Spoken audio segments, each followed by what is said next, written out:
ये लालू जी के सुपुत्र क्या कोई फॉर्म भर सकते हैं? क्या चपरासी का फॉर्म फिलअप कर सकते हैं? मैनिफेस्टो का इंग्लिश जा करके उनसे पूछेगा। एक कहावत है ना, काला अक्षर भैंस बराबर।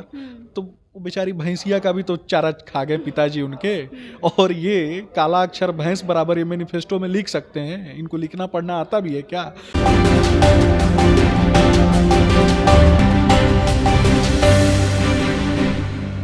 नमस्कार, आप देख रहे हैं रब्जी लाइव का डिजिटल प्लेटफॉर्म और मैं हूं आपके साथ निधि सिंह। अभी हमारे साथ मौजूद है बीजेपी के फायर ब्रांड प्रवक्ता सुमित शशांक सर। तो सर, जिस तरह से बिहार में लगातार मोदी जी का आगमन हो रहा है और मोदी जी अपने संबोधन में बहुत कुछ बात बोलते हैं, तो आज गया और पूर्णिया में उन्होंने हुंकार भरी है और गया में उन्होंने बहुत बड़ी बात कह दी है। और बहुत बड़ी बात यह है कि उन्होंने अपने संबोधन में कहा है कि सभी लालटेन को बुझाओ, क्योंकि इलेक्ट्रिक की चीज़ें अब आ गई है। मोबाइल चार्ज करना है तो इलेक्ट्रिक से चार्ज होगा। गरीब, अभी जैसे आपने कहा कि गरीब का मसीहा है, गरीब के मसीहा कौन है? गरीब के मसीहा और गरीब के बेटे कौन है? गरीब के बेटे आदरणीय प्रधानमंत्री नरेंद्र मोदी जी हैं, जिन्होंने वो दुख और तकलीफ देखा है। गरीब के बेटे को ही ना गरीबों का दर्द महसूस होगा। तो गरीबों का सबसे बड़ा दर्द क्या रहा?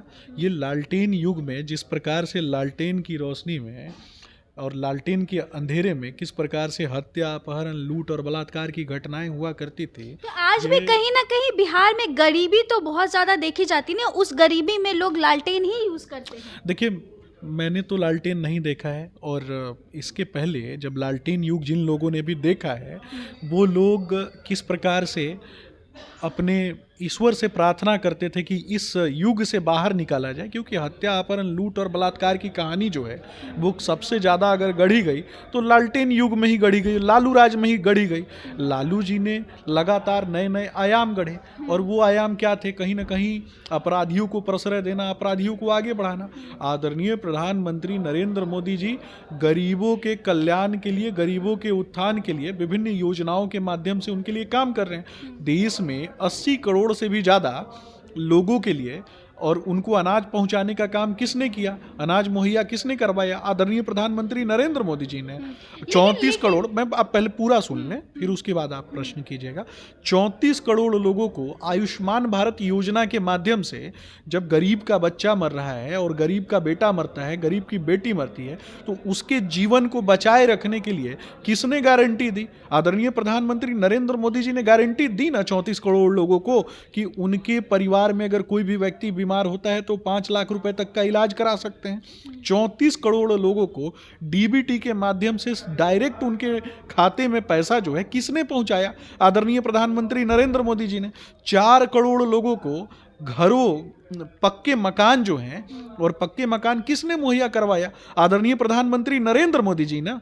तो ये लोग कहीं ना कहीं गरीब के बेटे को अपमानित करने का काम करते हैं, और गरीब के बेटे का अगर ये अपमान करेंगे आदरणीय प्रधानमंत्री नरेंद्र मोदी जी का, तो निश्चय ही बिहार इनसे गिन गिन कर हिसाब लेगा। तो बहुत सारे लोगों का यह भी कहना है कि जब चुनाव आते ही मोदी जी का बिहार में आगमन होने लगता है, और इससे पहले मोदी जी का बिहार में आगमन नहीं हुआ करता था। देखिए, लालू जी और लालू जी के जो सुपुत्र हैं, इन्होंने 5 साल में हेलीकॉप्टर नचाने के लिए निकलते हैं, और उस हेलीकॉप्टर में ये क्या क्या करते हैं, इससे बिहार जो है अछूता नहीं है। बिहार को बहुत अच्छे से पता है।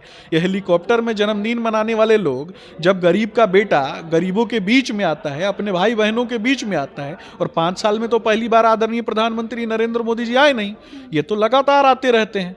तो कहीं ना कहीं जब गरीब का बेटा गरीबों के बीच में आता है और उनके उन्नति और उत्थान की बात करता है, तो इनको समस्या हो जाती है। मैं आपको बताऊंगा कि एक कहावत है कि अंडा सेवे कोई या बच्चा लेवे कोई। तो ये बच्चा चुराने वाले लोग हैं। जिस प्रकार से आदरणीय प्रधानमंत्री नरेंद्र मोदी जी ने विभिन्न योजनाओं के माध्यम से काम किया, नौकरी देने का काम किया बिहार की जनता को, और 2025 तक हमने वादा भी किया है कि हम 10 लाख नौकरी जो है सिर्फ बिहार में देंगे। तो ये लोग जो है ना, ये नकली प्रशस्ति पत्र लेकर के चले जाते हैं गांधी मैदान में, उधर पिकनिक मनाने के लिए, और ले जाके वो रद्दी का कागज बांटते रहते हैं, क्योंकि ये तो फर्जी लोग हैं ना। इनका तो खुद का डिग्री और डिग्री चोरी करने वाले लोग हैं। ये लालू जी के सुपुत्र क्या कोई फॉर्म भर सकते हैं? क्या चपरासी का फॉर्म फिलअप कर सकते हैं क्या? आप बहुत बड़ी बात कह रहे हैं उनके बारे में। ये तो बड़ी बात क्या है? तो सही बात कह रहा हूँ। सही बात और बड़ी बात में फर्क क्या होता है? तेजस्वी यादव ने हाल ही में घोषणा पत्र जारी किया है जिसमें उन्होंने बहुत सारे लोगों से वादे किए हैं कि रक्षाबंधन आते ही महिलाओं को 1 लाख रुपए देंगे, वो बहुत सारे युवाओं को रोजगार देंगे और सिलेंडर के दाम बहुत ही कम कर देंगे। 500 रुपए में सिलेंडर की बात कही है, क्या कहेंगे? ये उन्होंने अपने मैनिफेस्टो में कहा है। आपके अनुसार मैनिफेस्टो का इंग्लिश जा करके उनसे पूछिएगा। एक कहावत है ना, काला अक्षर भैंस बराबर। तो वो बेचारी भैंसिया का भी तो चारा खा गए पिताजी उनके, और ये काला अक्षर भैंस बराबर ये मैनिफेस्टो में लिख सकते हैं? इनको लिखना पढ़ना आता भी है क्या? ये सिर्फ झूठे वादे करते हैं, कोरी कल्पना में जीने वाले लोग हैं। और एक मैं क्या बोलूँ, पूरा स्पष्ट रूप से पूरा बिहार जानता है। इनके एक नेता जो हैं वो दिल्ली बैठे हैं, और जिनका नाम आर से नहीं शुरू होता है उनका नाम ओ से शुरू होता है। तो जो उनके नेता हैं उन्हीं, आप पूरी बात बताइए, उनके नेता का क्या नाम है? बिल्कुल वही तो बोल रहा हूँ ना, उनका नाम आर से नहीं शुरू होता, उनका नाम ओ से शुरू होता है। और उसी मंडली में रहते हैं। जैसी संगत वैसी शोभा, वैसी उनकी जो बुद्धि होगी वैसी होगी। ये संगत से गुण होत है, संगत से गुण जात, तो रहेंगे वैसे ही लोगों के साथ, तो बुद्धि कैसा होगा? और इनकी जो जिस तरीके की राजनीतिक परवरिश रही है, तो इसमें आप उम्मीद क्या कर सकते हैं? आज अगर हमारी बिहार की जो बहनें हैं, माताएं हैं, और आप जैसी युवा पत्रकार हैं जो हम मुझसे प्रश्न पूछ रही हैं, घर से बाहर निकलना, कदम बाहर निकालना और प्रश्न पूछना, ये भी आज कहीं ना कहीं जितने सम्मान पूर्वक आप सड़कों पर चल रहे हो और हमारे युवा साथी जो चल रहे हैं, ये भी किसके कारण हो पाया? ये कहीं ना कहीं एनडीए के नेतृत्व के कारण ही हो पाया है ना। इनके गुंडा तंत्र में कौन सी माता बहन जो है उस सड़क पर निकलती थी, जरा ये भी बता दे। चलिए, ये थे बीजेपी के फायर ब्रांड नेता सुमित शशांक सर। तो ऐसे ही तमाम अच्छी खबरें के साथ जुड़े रहे हमारे चैनल रब्सी लाइव के डिजिटल प्लेटफॉर्म पर। बहुत बहुत धन्यवाद।